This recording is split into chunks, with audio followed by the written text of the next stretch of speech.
Hey everyone, Gil here at Grayman Prepping.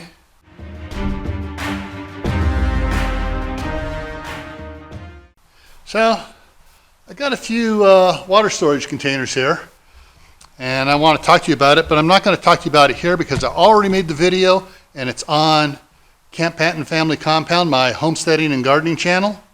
So what I'm going to do is, I'm going to put the link for it on the screen here and down below in the description, so you can go over there and check it out. But just a quick preview. So I got 6 of these 275 gallon IBC totes. Then over here in the shop, I got 4 more. Another one here. And more totes back there.